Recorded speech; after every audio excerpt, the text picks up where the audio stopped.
আপনি যদি একজন বার্সেলোনা ফ্যান হন এই ভিডিওটা আপনার জন্য। রিয়াল মাদ্রিদ একের পর এক দুর্দান্ত সব প্লেয়ার কিনছে। ১৯ বছর বয়সী ডিওমান্ডেকে দলে ভেড়াচ্ছে, তার আগে কিছু প্লেয়ার কিনেছে এবং সাথে রদ্রির মতো আউটস্ট্যান্ডিং একটা প্লেয়ার রিয়াল মাদ্রিদের সঙ্গে লিঙ্ক যে কোনো সময় দলে ভিড়িয়ে ফেলতে পারে তাকেও।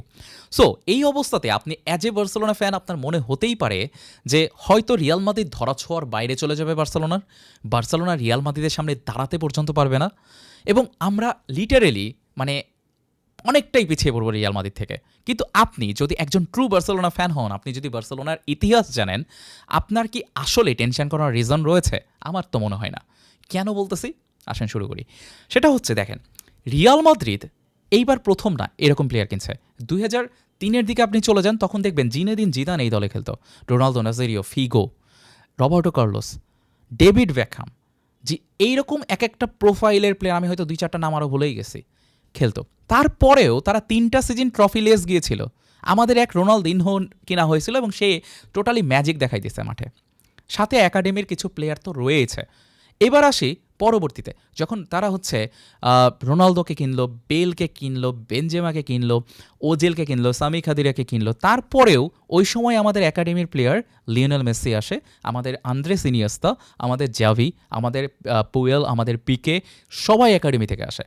আমরা কোনো ম্যাসিভ সাইনিং করেছিলাম না। তারপর ওই সময় লালিগাতে ডমিনেন্স করা হয়েছে। ক্রিস্টিয়ানো রোনালদো লালিগা কয়টা জিতেছে? কেন পারে নাই? বিকজ অফ বার্সেলোনা ওই সময় কি খেলা দেখাইছে। এবং আপনি যে আজকে বার্সেলোনা সাপোর্ট করছি, কেন করছি নিজেকে প্রশ্ন করেন। কারণটাই হচ্ছে সেই সময়কার বার্সেলোনা দুর্দান্ত ফুটবল খেলা। বার্সেলোনা কোথায় থেকে খেলেছিল সেই দুর্দান্ত ফুটবল?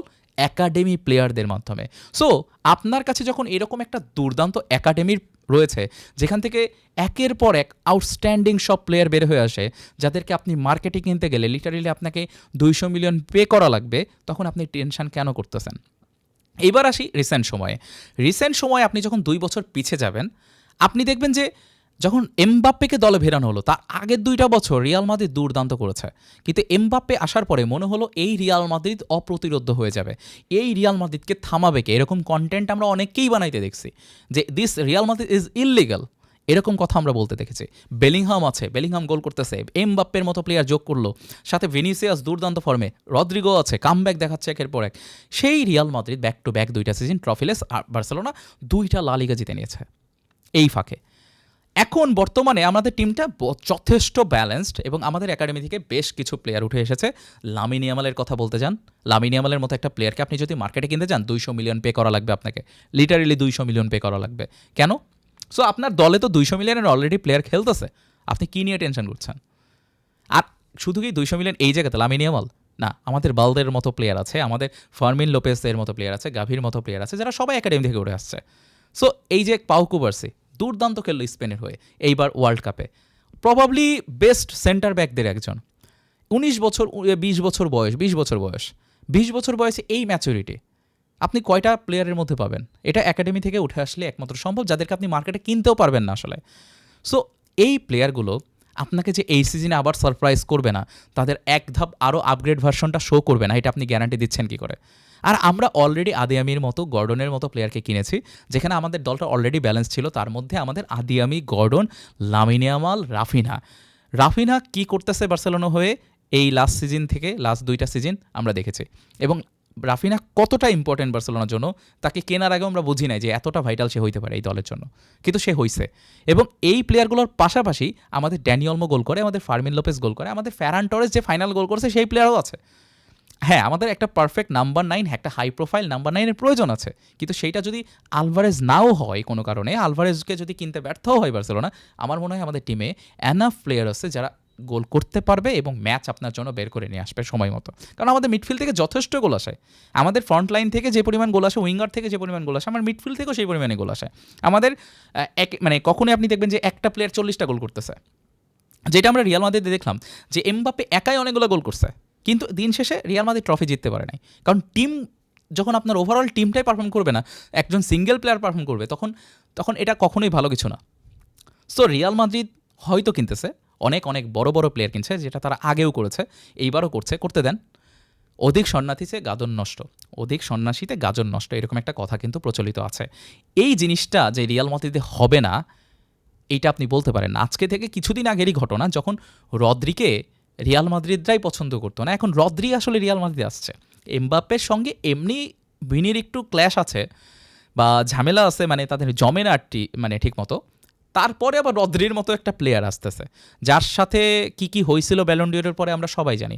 আমি সবই বাদ দিলাম, আমি সব চিন্তাই বাদ দিলাম। আমি জাস্ট এটা বলতে চাই, আপনার বার্সেলোনাতে যখন এরকম একাডেমি আছে, একাডেমির প্রসপেক্ট আছে এক একটা, আপনার মার্ক বার্নালের মতো প্লেয়ার আছে, যে আপনার ডিফেন্সিভ মিডফিল্ডারে যে এই সিজনে নতুন সার্জিও বুস্কেটস হয়ে উঠবে না, এটা আপনি বলতে পারেন না। আপনার মার্ক কাসাডোর মতো একটা প্লেয়ার মিডফিল্ড থেকে কোথায় নর্মাল একটা প্লেয়ারকে কিনে তুলে নিয়ে আসলেন, সেই প্লেয়ারটা আপনাকে দুর্দান্ত পারফরমেন্স করে দেখাই দিল। সো এইরকম কোনো কিছু হবে না, এটা আপনি বলতে পারেন না এই সিজনে। মার্ক বার্নাল ফিজিক্যালি আরও আগের থেকে অনেক বেশি স্ট্রং, পাউ কুবার্সি আগের থেকে অনেক বেশি ম্যাচিউরড। সো এই জিনিসগুলো আপনাকে এই সিজনে কাউন্ট করতে হবে। লামিন ইয়ামাল এই সিজনে যে নতুন কোনো ঝলক দেখাবে না, এটা আপনি বলতে পারেন না।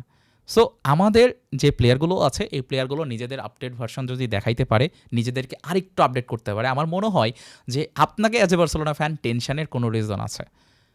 হইতে পারে যে আপনার রিয়াল মাদ্রিদ ছোট ছোট দলের বিরুদ্ধে 5-6টা গোল করে জিততেছে, কিন্তু টাইটেল ডিসাইডিং ম্যাচ হবে কোনগুলো জানেন? El Clasico. এবং এল ক্লাসিকোতে যখন রিয়াল মাদ্রিদ আসবে, এটা আপনি যত ভালো প্লেয়ারই হোক, খেলবে তো 11 জনই, এবং তখন আপনি এটা বলতে পারেন না যে রিয়াল মাদ্রিদ যেই টিমে নিয়ে আসুক সেই বার্সেলোনাতে এসে ডোমিনেট করে যাবে বা বার্সেলোনার বিরুদ্ধে একদম ডোমিনেন্স দেখাই যাবে। বার্সেলোনা কোনো অংশে যে ছাড় দিয়ে কথা বলবে না কোনো দলকেই, এটা আপনারা খুব ভালো মতোই জানে, রাইভাল টিমরাও জানে। So don't worry about Real Madrid team, just focus on our Barcelona. আমাদের বার্সেলোনাতে ওই প্লেয়ার আছে, আমাদের হান্সি ফ্লিক আছে আদিয়ামির সাথে, যার আউটস্ট্যান্ডিং একটা কানেকশন আছে, বিকজ বোথ আর জার্মান।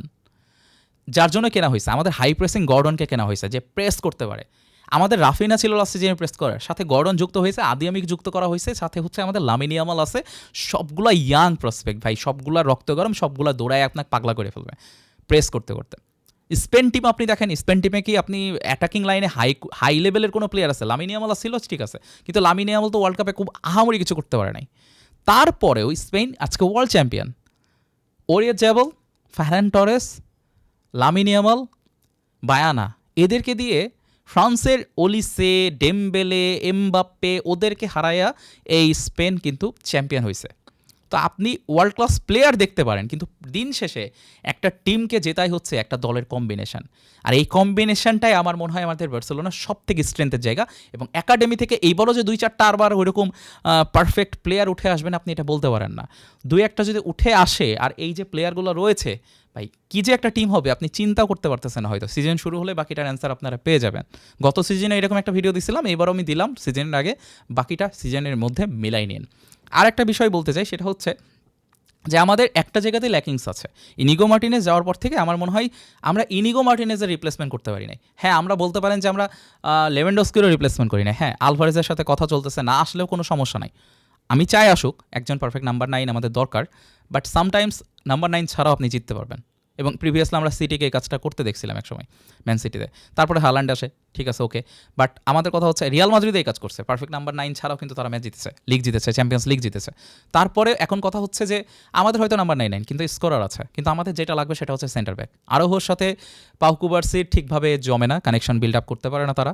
আর হচ্ছে আমাদের হচ্ছে ক্রিস্টেনসন, সেও ফিট থাকতে পারে না। সব কিছু মিলিয়ে আমি ডিফেন্সে একটু কনসার্ন, যে ডিফেন্সে আমাদের আসলে পাউ কুবার্সের একজন পারফেক্ট পার্টনার দরকার। এখন সেটা আমাদের একাডেমি থেকে নতুন কোনো ডিফেন্ডার উঠবে না, বা মার্টিন যে হচ্ছে জেরার্ড মার্টিন, লাস্ট সিজন যাকে নিয়ে আমরা সিজনের শুরুতে অনেক বেশি ট্রোল করছিলাম, সেই প্লেয়ারটা লাস্ট সিজনে প্রবাবলি লাস্ট মুহূর্তে এসে সব থেকে বেস্ট প্লেয়ার ছিল, এবং এই জন্যই চেলসি এখন তাকে কিনতে যাচ্ছে।